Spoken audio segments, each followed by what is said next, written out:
अस्सलामु अलैकुम वरहमतुल्लाहि वबरकातुहू। मध्य प्रदेश के ज़िला उज्जैन में कुछ लोगों ने ज़बरदस्ती एक मुस्लिम शख्स से जय श्री राम का नारा लगवाया। पुलिस ने उनके खिलाफ मुकदमा दर्ज कर लिया है।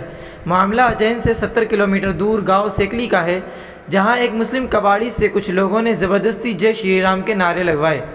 इसके साथ ही कबाड़ी को गाँव में दाखिल न होने की धमकी भी दी गई। इस वाक़े के बाद निस्फ शब में ही फरियादी की शिकायत पर 2 अफराद के खिलाफ नामजद केस दर्ज किया गया है।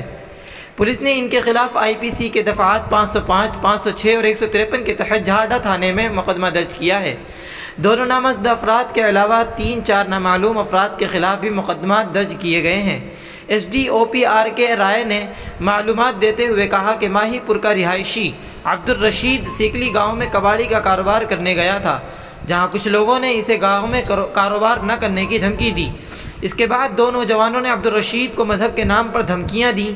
इसके साथ उसने जय श्री राम के नारे लगवाए और गांव में दाखिल न होने की धमकी भी दी। इस वाक़े के बाद जब ये वीडियो सोशल मीडिया पर वायरल हुआ तो पुलिस अलर्ट हो गई।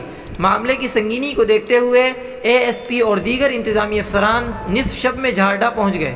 फरियादी की शिकायत पर पुलिस ने संगीन दफ़ात के तहत मुकदमा दर्ज किया है। इसके साथ साथ दोनों मुल्ज़िमान को पुलिस ने गिरफ़्तार भी कर लिया है। तो दोस्तों, इस खबर के मुताल्लिक़ आपकी क्या राय है ज़रूर बताइएगा। वीडियो को लाइक कर दीजिएगा और दोस्तों के साथ शेयर कर दीजिएगा और चैनल को सब्सक्राइब ज़रूर कर दीजिएगा। मिलते हैं एक नई वीडियो में नए टॉपिक के साथ।